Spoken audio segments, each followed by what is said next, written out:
തലമുറകൾ സാക്ഷ്യം വഹിച്ച വിശ്വസ്ത പാരമ്പര്യവുമായി PAK Gold and Diamonds. Most trusted gold. PAK Gold and Diamonds. Ganapathi വട്ട വിവാദം പ്രതികരിക്കേണ്ട കാര്യമില്ലെന്ന് ചാണ്ടി ഉമ്മൻ. പ്രധാനപ്പെട്ട മറ്റൊരുപാട് വിഷയങ്ങളുണ്ട്. കേരള സ്റ്റോറി എന്തുകൊണ്ട് കേരളത്തിൽ നിരോധിക്കാൻ മുഖ്യമന്ത്രി തയ്യാറാകുന്നില്ല എന്നും അതിന് ആർജവം കാണിക്കുന്നില്ല എന്നും ചാണ്ടി ഉമ്മൻ മലപ്പുറത്ത് ചോദിച്ചു.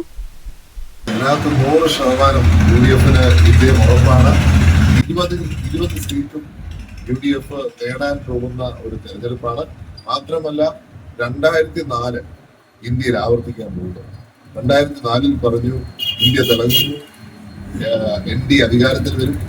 പക്ഷെ ഇലക്ഷൻ റിസൾട്ട് വന്നപ്പോൾ ജനം പ്രതികരിച്ചു, BJP സർക്കാർ താഴ്ന്നു. 2024 തനി ആവർത്തനമായി. കാരണം യഥാർത്ഥ വിഷയങ്ങളിൽ നിന്ന് ഇവിടെ വഴിതെറ്റിപ്പോകുന്നത് അത് ദേശീയ തലത്തിലാണെങ്കിലും ശരി, അതേപോലെ സംസ്ഥാന തലത്തിലാണെങ്കിലും നമുക്ക് കാണാൻ സാധിക്കും.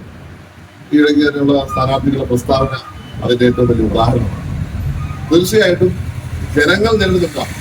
കഴിഞ്ഞ ദിവസം ഒരു സർവേ പറഞ്ഞിരിക്കുന്ന 66% ആളുകൾക്ക് തൊഴിൽ കണ്ടെത്താൻ ബുദ്ധിമുട്ട് നേരിടുന്നു. ഇന്ത്യൻ എക്സ്പ്രസിലോ ഹിന്ദുവിലോ വന്നൊരു വാർത്തയാണ്. അത്രയ്ക്ക് ബുദ്ധിമുട്ടുള്ള ഒരു സാഹചര്യത്തിലാണ് ഈ രാജ്യം കടന്നത്.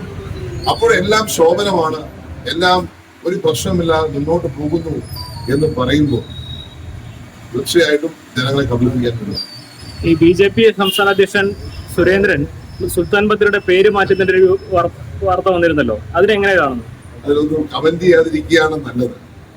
കാരണം ഇതിപ്പോ യഥാർത്ഥ വിഷയം എന്താ? ഇവിടെ ജനങ്ങൾക്ക് ജോലിയില്ല, ചെറുപ്പക്കാർക്ക് ജോലിയില്ല. ഇവിടെ ഈ സംസ്ഥാനത്താണെങ്കിൽ പെൻഷൻ കിട്ടുന്നില്ല, ശമ്പളം കിട്ടുന്നില്ല, KSRTCക്കാർക്ക് ശമ്പളമില്ല. അങ്ങനെയുള്ള വിഷയങ്ങളിൽ നിന്നൊക്കെ മാറ്റിമറിക്കുക. ഇവിടെ പറ്റുമെങ്കിൽ ഒരു വർഗീയത പകർത്തുവാനുള്ള ശ്രമം നടത്തുക, അതൊക്കെ അതൊന്നും കാര്യമില്ല. അത് സിദ്ദീഖ് കൃത്യമായി പറഞ്ഞിട്ടുണ്ട്. ഇതൊന്നും മറുപടി പറയേണ്ട കാര്യമില്ല. സംസ്ഥാന സർക്കാരാണ് തീരുമാനിക്കേണ്ടത്. പേര് മാറ്റുമോ മാറ്റാതിരിക്കുക സംസ്ഥാന സർക്കാരിന് അധികാരം. മാത്രമല്ല ഉമാസ്ഥാനത്തേക്ക് പോകുന്ന കേരള സ്റ്റോറി സിനിമ കൂടുതൽ സ്ഥലങ്ങളിൽ പ്രദർശിപ്പിക്കുന്നു എന്നുള്ളതാണ്. കോൺഗ്രസ് അത് അതിനെ എതിർത്ത് പറഞ്ഞിട്ടുണ്ടെങ്കിലും വ്യക്തമായ നിലപാട് പറഞ്ഞിട്ടില്ല എന്ന് തോന്നുന്നു. ഞാൻ ചോദിക്കട്ടെ, സംസ്ഥാന സർക്കാർ ബാൻ ചെയ്ത ഈ ചർച്ചയും ഈ പ്രശ്നവും ഉണ്ടാവില്ലല്ലോ. ഇവിടെ ഞാൻ പല DYFI SFI നേതാക്കന്മാരുടെ പ്രസ്താവനയും സ്റ്റേറ്റ്മെന്റും വിഷമവും കണ്ണീരും ഒക്കെ കണ്ടു.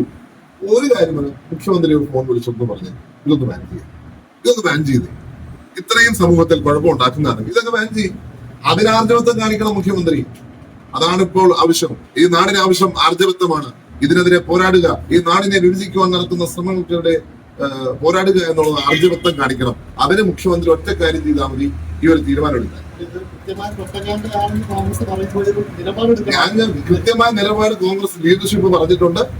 LDF ഇതിനകത്ത് ഒരു തീരുമാനം എടുക്കുന്നത് സർക്കാരിന്റെ കയ്യിലുള്ള കാര്യം. ലോ ആൻഡ് ഓർഡർ ആരുടെ കയ്യിലുള്ള എന്താ തീരുമാനം എടുക്കാൻ ബുദ്ധിമുട്ട്? അപ്പോൾ ഇതിങ്ങനെ കത്തിച്ചുകൊണ്ടിരിക്കണം എന്നുള്ളതാണ് ഉദ്ദേശം. ഒരു മത്സരമില്ല ഇവിടെ. ഷാഫി ഇറങ്ങിയപ്പോ തന്നെ വടകരയിലെ ജനമനസാക്ഷി ഷാഫിയോടൊപ്പം ആണെന്ന് തെളിഞ്ഞു. ഇനി റിസൾട്ട് വരേണ്ട കാര്യമുള്ളൂ. പിന്നെ സർവേയുടെ കാര്യമൊന്നും നിങ്ങൾ എന്റെ അടുത്ത് പറയണ്ട. ഇതിനു മുമ്പ് നടന്ന സർവേ പാലക്കാട് 3ാം സ്ഥാനം പോകുമെന്ന് പറഞ്ഞ ആൾ 1ാമതായി ജയിച്ച് MP 5 വർഷം ഇരുന്നു. ജനങ്ങളിലാണ് വിശ്വാസം, സർവേക്ക് അപ്പുറം. ഇപ്പം ഓരോ ദിവസവും പുതിയ സർവേകൾ ദേശീയ തലത്തിൽ വരുന്നുണ്ട്. ഇതിന്റെയൊക്കെ വിശ്വാസ്യത അറിയണമെങ്കിൽ റിസൾട്ട് വരുമ്പോൾ ജനങ്ങളുടെ വിധി അറിയുമ്പോൾ മാത്രമേ പറ്റുന്നുള്ളൂ. ഈ പ്രാവശ്യം ഞങ്ങൾക്ക് എല്ലാം പ്രതീക്ഷ VVPAT 100% എണ്ണൊന്നും കൂടെ ആവുന്നതുകൊണ്ട് തീർച്ചയായിട്ടും വലിയ പ്രതീക്ഷയാണ് ഈ പ്രാവശ്യം.